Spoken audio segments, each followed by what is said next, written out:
सिक्किम लोकसभा चुनाव 2024 में इस बार इंडिया गठबंधन के प्रत्याशी कॉमरेड अमराराम ने भाजपा के सुमेधानंद सरस्वती को 72,896 मतों से हराया। सुमेधानंद सरस्वती जीत की हैट्रिक नहीं बना पाए और अपनी हार होती देख दोपहर को ही मतगणना स्थल एसके गर्ल्स कॉलेज से बाहर निकल गए। वहीं शाम को जैसे ही अमराराम की जीत की घोषणा हुई, वैसे ही उनके समर्थकों में खुशी की लहर दौड़ गई। कल्याण सर्किल से लेकर ढाका भवन तक समर्थकों ने नाच गाकर खुशी का इजहार किया। अमराराम को एसके कॉलेज से खुली जीप से बाहर लाया गया। कॉमरेड अमराराम की जीत होने पर प्रदेश कांग्रेस अध्यक्ष गोविंद सिंह डोटासरा, विधायक राजेंद्र पारिक, वीरेंद्र सिंह, सुरेश मोदी, महादेव सिंह खंडेला, कांग्रेस जिला अध्यक्ष सुनीता गठाला, हज करने गए सभापति जीवन खान ने मदीना से उन्हें फोन पर जीत की बधाई दी। वहीं पूर्व विधायक पेमाराम, जगदीश दानोदिया, चोमू विधायक डॉक्टर शिखा बराला, अब्दुल कयूम कुरैशी सहित गठबंधन के नेताओं ने अमराराम को जीत की बधाई दी। वहीं कॉमरेड अमराराम ने अपनी जीत का श्रेय सिक्कर की जनता को दिया है। उन्होंने कांग्रेस सहित गठबंधन की सभी पार्टियों, उनके नेताओं का आभार जताया। संसदीय क्षेत्र की जीत इंडिया अलायंस की जीत है, उन तमाम संघर्षशील जनता की जीत है जिन्होंने ये लोकसभा का चुनाव तन से, मन से और धन से लड़ा है और जो जीत हासिल की है, मैं उनसे यही विश्वास दिलाऊंगा कि जिस आशा के साथ उन्होंने मत का आशीर्वाद देकर देश की संसद में भेजा है, उन आशाओं पे खरा उतरने का काम सड़क से संसद तक अमराराम करेगा। जिस तरह से 20 साल तक राजस्थान की विधानसभा में पूरे राजस्थान की आम जनता की आवाज़ बन करके संघर्षों में सड़क से लेकर विधानसभा तक किया, उससे कई 8 गुनी ताकत से देश की संसद में भी उस जनता के हक और अधिकारों के संघर्ष लड़ेंगे। प्राथमिकता, सबसे पहली प्राथमिकता तो इस कुशासन से मुक्ति मिले और कुशासन में जितने काले कानून किसान, मजदूर, नौजवान, व्यापारी के खिलाफ बने वो सब समाप्त हों और इस देश का खजाना देश की जनता के लिए खर्च हो, बड़ी बड़ी कंपनी और नेताओं के लिए नहीं हो। यही सबसे बड़ी प्राथमिकताएं होंगी हमारी सबसे बड़ी। धन्यवाद।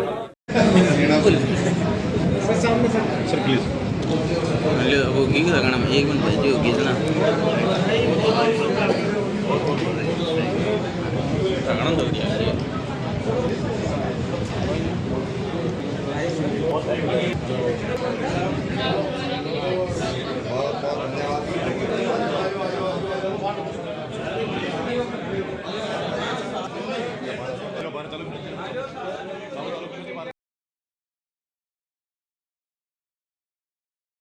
अमराराम ने जीत के बाद बात करते हुए कहा, मैं सिक्कर का सांसद हो गया हूं। पूरे संसदीय क्षेत्र की जनता और इंडिया अलायंस के नेता व जनता का धन्यवाद देता हूं। लोगों ने अपना समर्थन देकर सड़क से लेकर संसद तक भेजा है। उनकी आशाओं पर खरा उतरने का काम किया जाएगा। 10 सालों में देश के संविधान, संवैधानिक संस्थाओं को कुचलने का काम किया है।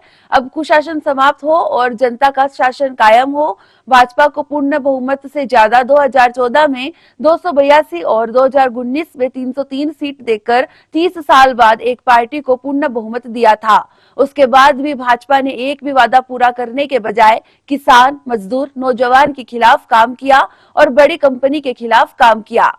मोदी पूरी इंडिया एयरलाइंस को बेचकर हवाई जहाज ले आए। पूरे देश की जनता को निचोड़कर अंबानी, अडानी को एशिया का धन्य व्यक्ति घोषित कर दिया। एग्जिट पोल के नाम पर ड्रामा किया। आज रिजल्ट उससे उल्टे आ रहे हैं। आज हम आपको बताते हैं अमराराम का जीवन परिचय। अमराराम का जन्म 5 अगस्त 1955 को राजस्थान के सीकर जिले के मुंडवाड़ा गांव में रामी देवी और दल्लाराम परसवाल के यहाँ एक किसान जाट परिवार में हुआ था। उनकी प्रारंभिक शिक्षा राजकीय प्राथमिक विद्यालय मुंडवाड़ा से शुरू हुई। उसके बाद राजकीय श्री कल्याण स्कूल में उच्चतर माध्यमिक शिक्षा प्राप्त की। 1973 में उन्होंने श्री कल्याण राजकीय महाविद्यालय में दाखिला लिया, जहां उन्होंने बीएससी की डिग्री प्राप्त की। इसके बाद 1976 में उन्होंने गोरखपुर विश्वविद्यालय में प्रवेश लिया, जहां उन्होंने शिक्षा स्नातक बीएड की डिग्री प्राप्त की। उसके बाद सिक्कर में कॉलेज शिक्षा के दौरान ही छात्र राजनीति से सक्रिय रूप से एसएफआई से श्री कल्याण कॉलेज से सन 1978 में अमराराम ने अध्यक्ष पद का चुनाव जीता। इस दौरान ही उन्होंने अपनी शैक्षणिक गतिविधियों को आगे बढ़ाया, जिसका समापन EAFM में विशेषज्ञता के साथ MCOM की डिग्री में हुआ। कॉलेज की पढ़ाई पूरी करने के बाद उन्होंने 1982 में सरकारी शिक्षक की नौकरी शुरू की। इस दौरान उन्होंने धोद और नागवा स्कूल में पढ़ाया। कुछ ही सालों में उन्होंने नौकरी छोड़ दी और सक्रिय रूप से राजनीति में शामिल हो गए। सरपंच का चुनाव लड़ा, परंतु विजय नहीं रहे। फिर दोबारा चुनाव लड़ा, फिर विजय रहे। सरपंच रहते हुए गांव के साथ साथ धोद विधानसभा क्षेत्र में किसान नेता के रूप में अपनी पहचान बना चुके अमराराम ने धोद विधानसभा क्षेत्र से सन 1993 में माकपा पार्टी से विधायक का चुनाव लड़ा और चुनाव जीत गए। उन दिनों अमराराम माकपा से धोद विधानसभा चुनाव से 3 बार लगातार चुनाव जीते। 6 बार चुनाव जीत चुके कांग्रेस के दिग्गज नेताओं को अमराराम ने हराया है। अमराराम ने सन 2008 में दातारामगढ़ विधानसभा क्षेत्र से चुनाव लड़ा और चुनाव जीत गए।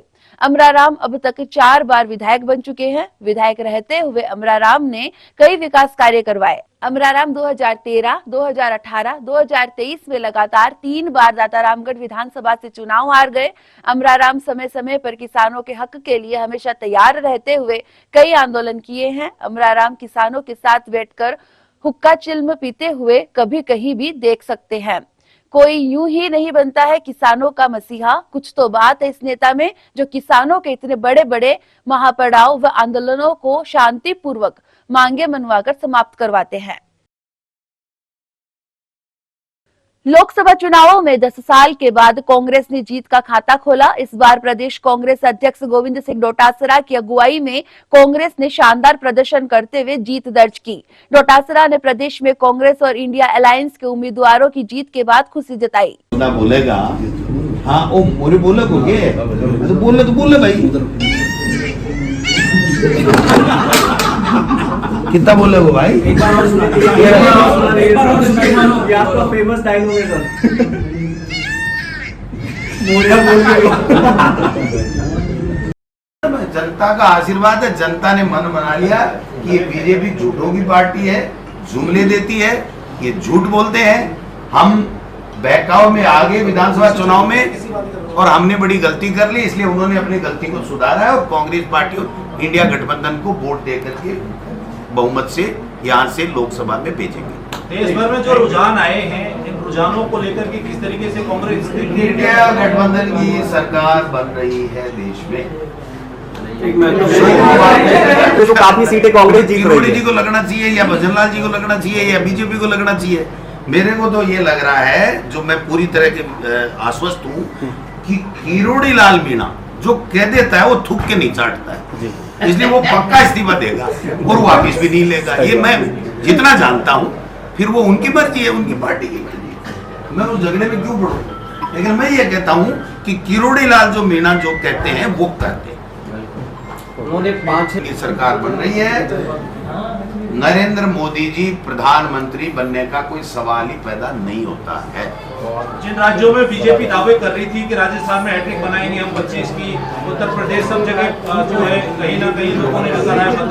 उनको पूछो क्या हुआ, मोरिया क्या बोले, क्या मानते हो आप, कौन सी 12-13 मोरिया क्या बोले था, पूछो।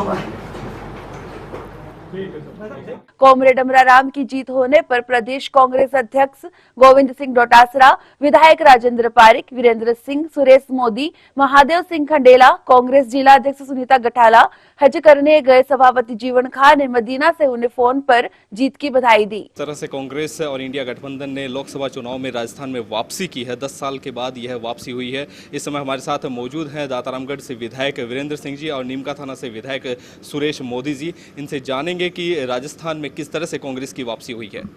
जी विधायक साहब बताएं, 10 साल के बाद में वापसी कर रहे हैं लोग। राजस्थान में अच्छी वापसी हुई है।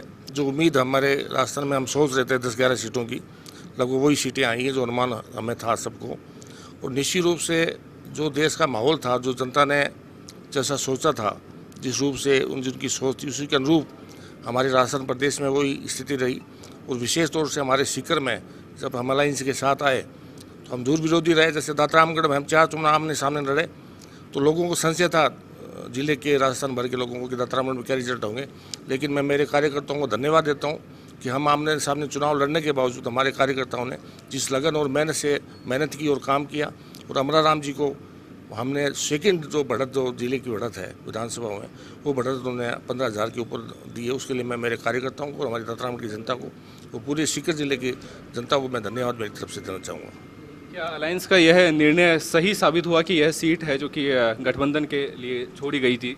ये अलायंस पूरा ऑल ओवर इंडिया हुआ, उसके लिए कोई भी सीट राजस्थान की एक सीट देनी थी।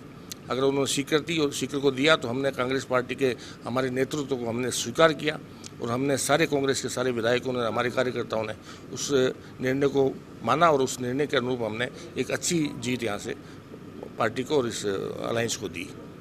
जिस तरह से राजस्थान में बदलाव आया है, किस उम्मीद से देखा जा रहा है कि ये आगे भी इसी तरह से कार्यकर्ताओं में जोश बरकरार रहेगा, आगे भी चुनाव आने वाले हैं? पिछला विधानसभा चुनाव हम हो सकते हैं हमारी खामियों से हरे होंगे, जनता का कोई दोष हम नहीं इसमें नहीं मानते, शायद हमसे कोई ढिलाई रही या कमी रही होगी।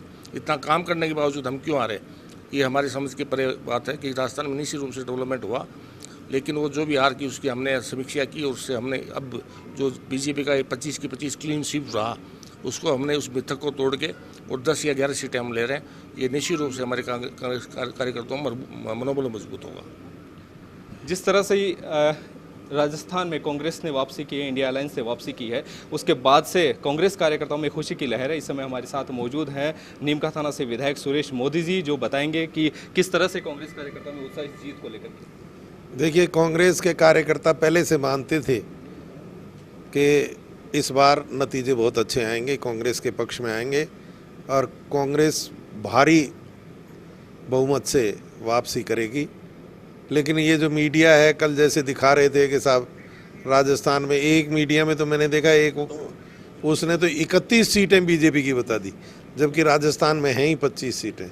मतलब वो क्या करना चाह रहे थे, क्या कहना चाह रहे थे, मोदी जी से कितनी शाबाशी लेना चाह रहे थे कि 25 सीटों की जगह 31 सीटें भाजपा के खाते में दिखा रहे।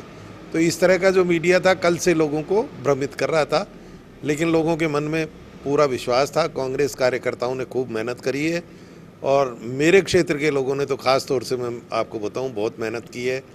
कभी हमारे यहाँ कम्युनिस्ट पार्टी का ये निशान नीमका थाना में कभी नहीं आया, कभी किसी चुनाव में नहीं आया। बिल्कुल नया निशान था और बड़ी मेहनत करनी पड़ी लोगों को, कार्यकर्ताओं को ये समझाने में। और ऐसे ऐसे लोग हैं जिन्होंने अपने जीवन में हाथ के अलावा कभी दूसरी जगह वोट ही नहीं दिया, उन लोगों को बड़ी परेशानी हुई। और मैं ये मानता हूँ कि कुछ वोट इस वजह से कम ज़रूर रहे हमारे निशान नया होने की वजह से, लेकिन जो कुछ परिणाम आए बहुत अच्छे आए। और राजस्थान की बीजेपी की जो सरकार है उसको समझ लेना चाहिए कि जनता का मानस क्या है, जनता क्या चाहती है। अब ये सब दबाव की राजनीति, ये सब छोड़ के ट्रांसफरबाजी, ये जो दबाव लगा रहे हैं ना, ट्रेलर दिखा रहे हैं और फिल्म बाकी है, इस तरह के जो बयान दे रहे हैं, इन बयानबाजी को छोड़ के जनता की सुध लेनी चाहिए। बिजली की कितनी बड़ी समस्या है, पानी की कितनी बड़ी समस्या है, कितनी समस्याएं राजस्थान में भरी पड़ी हैं, उनकी तरफ ध्यान देना चाहिए। झूठे लफाफेबाजी जो इन्होंने करी थी कि यमुना का पानी लाएंगे, बाबा जी ने पिछली बार कहा था पलसाना में, मैं सुन रहा था वीडियो के, 1 साल के अंदर अंदर पलसाना में यमुना का पानी आ जाएगा। अब 5 साल बीत गए, कहा था ना साहब पलसाना में, आज 5 साल बीत गए, दूसरा चुनाव आ गया, वो पानी कहाँ गया। तो जनता इन बातों को सबको समझती है। मोदी जी ने कितने लोगों को झूठे आश्वासन दिए, वादे किए, उन सबको जनता अब समझ बैठी है। और मैं तो ये मानता हूँ कि कांग्रेस हारी नहीं है, कांग्रेस जीती है। कांग्रेस ने चुनाव प्रचार में इनके तरह के हथकंडे नहीं अपनाए, इन्होंने तो सारे हथकंडे अपनाए हैं, सब कुछ किया है इन्होंने। कांग्रेस ने बहुत ईमानदारी से और संयमित तरीके, वो भी हार के मुंह पर है, कगार पर है। हाँ बिल्कुल है, बिल्कुल है। यूपी में कितने मंत्री आ रहे हैं आप देखिए, बहुत सेलिब्रिटी जो इनके हैं वो आ रहे हैं। मोदी जी भी हज़ारों में चुनाव जीत रहे हैं, लाखों में नहीं जीत रहे हैं। बनारस से देखिए आप उनका। और एक बार तो ऐसी स्थिति आ गई थी कि वो जो कांग्रेस का कैंडिडेट था वो आगे था, माइनस में था, 6,000 से माइनस। हाँ, इन चुनावों का है कांग्रेस पर किस तरह का असर आगे रहेगा? मैं तो कह रहा हूँ संजीवनी मिलेगी हमें, कांग्रेस कार्यकर्ताओं को, नेताओं को इन चुनावों से संजीवनी मिलेगी और बहुत ज़्यादा जोश हम लोगों में आएगा और आगे पार्टी बहुत अच्छा करेगी, ये आप देखना। 10 साल के बाद वापसी हो रही है लोकसभा चुनाव में। बिल्कुल 10 साल के बाद हो रही है। झुंझुनू लोकसभा सीट से कांग्रेस की बृजेंद्र ओला ने जीत दर्ज की है। यहां पर कांग्रेस की बृजेंद्र ओला ने भाजपा के प्रत्याशी शुभकरण चौधरी को कड़े मुकाबले में हरा दिया। यहां शुरुआती रुझानों में भाजपा प्रत्याशी ने बढ़त हासिल की तो दोपहर बाद ओला जीत की ओर बढ़ते रहे, जो जीत के साथ ही वापस लौटे। कांग्रेस प्रत्याशी बृजेंद्र ओला की जीत के बाद कांग्रेस समर्थकों ने जमकर खुशी जताई।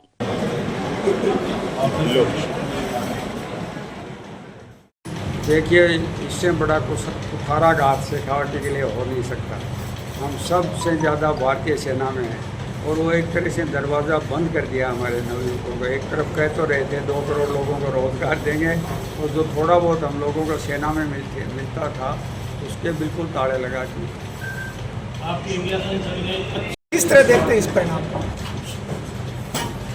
देखिए, 10 साल से देश में एक भय का वातावरण बना उत्पन्न कर रखा था। राहुल गांधी जी ने भारत जोड़ो यात्रा की, पहले कन्याकुमारी से कश्मीर तक की, फिर मणिपुर जहाँ का ये लोग चर्चा नहीं करते वहाँ से लेके बॉम्बे तक की, पहले उत्तर दक्षिण और पूर्व पश्चिम दोनों तरफ यात्रा की और देश को एक संदेश दिया कि डरो मत। हमारी पार्टी ने अपना घोषणा पत्र रखा और उसके आधार पर जनता में हम गए। यहाँ हम झुंझुनू में पिछले 10 साल से जो हमारा कार्ड पड़ा हुआ था लोकसभा की सीट के लिए, वो हमारे सभी सहयोगियों के, हमारे चाहे गौरव खान जी हैं, जिड्डा जी हैं, हमारे भगवाना राम जी हैं, हमारे सारे विधायक श्रवण कुमार जी हैं, विक्राम जी हैं और हमारे कार्यकर्ता पूरे लोकसभा क्षेत्र के हमारे जितने भी हैं, चाहे हमारे संगठन के थे, चुने हुए थे, हमारे फतेहपुर सहित पूरी लोकसभा क्षेत्र ने कि जनता ने जो आशीर्वाद दिया है, हम सब लोग कोशिश ये करेंगे कि 10 साल का जो एक तानाशाही शासन चल रहा था, एक तरह से है घोषित, उसके खिलाफ जनता ने अपना निर्णय किया है और हम विनम्रता से जनता के बहुत आभारी हैं। जनता ने विनम्रता को समर्थन दिया है और दूसरे तरह की ताकतों को यहाँ से परास्त किया। एक सर झुंझुनू आप तारीख पर थोड़ा ध्यान देना। 4 मार्च 2014 को जेपी ओला साहब का देहांत 16 दिसंबर 2013 को हो गया, पर यूपीए की सरकार थी। ऑस्कर फर्नांडिस साहब हमारे भूतल परिवहन मंत्री थे। ओला साहब ने उनको कई बार लिखा, तो एक बार उनका मेरे पास फ़ोन आया क्योंकि ओला साहब का जो विभाग था वो भी उनको ही मिला। तो दिल्ली में ये परंपरा है कि भाई जो पहले मंत्री रहा था उसके परिवार से बात करते हैं, हमारे यहाँ भी करते हैं, जो हमारी पार्टी की ये परंपरा थी सरकार की। तो उन्होंने मुझे बुलाया और उन्होंने कहा कि ओला साहब एक सड़क के लिए बहुत लिखते थे, वो चिट्ठी हमारे पास थी, हमने दिया। वो रेवाड़ी से लेके सिंगाना, चिड़ावा, कचेरी, आपका मंडावा, फतेहपुर तक वो उन्होंने उस समय हमारी यूपीए की सरकार ने किया। आज 10 साल हो गए, वो हमारा पचेरी तक तो बन गया हरियाणा में तो, और वो जिला मुख्यालय तक नहीं बना है, उसको पूरा कराएंगे। एक हमारी सरकार ने पुल का काम शुरू किया, रेलवे को सिर्फ 10 करोड़ रुपये देने थे। मैंने चिट्ठी लिखी, केंद्रीय परिवहन मंत्री जी को लिखी, मैं मीटिंग में गया उनके पास परिवहन मंत्रियों की, तब भी मैंने उनको बात करी और हमारे रीता जी ने, इन्होंने भी विधानसभा में उस मुद्दे को उठाया। तो 10 करोड़ रुपये नहीं दे रहे हैं, वो सरिये लोग के खराब हो रहे हैं, उसको हम करेंगे। वो धरातल पर आए और जो भी हमारे उस समय की सरकार ने जो कदम उठाए थे उनको आगे बढ़ाएंगे। और वो नहीं केवल आगे बढ़ाएंगे, हम सब मिलकर, हम इतने कमज़ोर प्रतिनिधि नहीं है, चाहे कर दिल्ली से और बहुत सारे काम जो जिले की बहुमती के लिए हैं, फतेहपुर सहित हम सब के लिए काम करेंगे। हम सब लोग मिलकर बात करेंगे, पार्टी जो भी निर्णय करेगी उसके, और हमारे कार्यकर्ताओं से बात करेंगे, उसके अनुसार सब हम मिलकर सब काम करेंगे। एक स्वर्गीय ओला के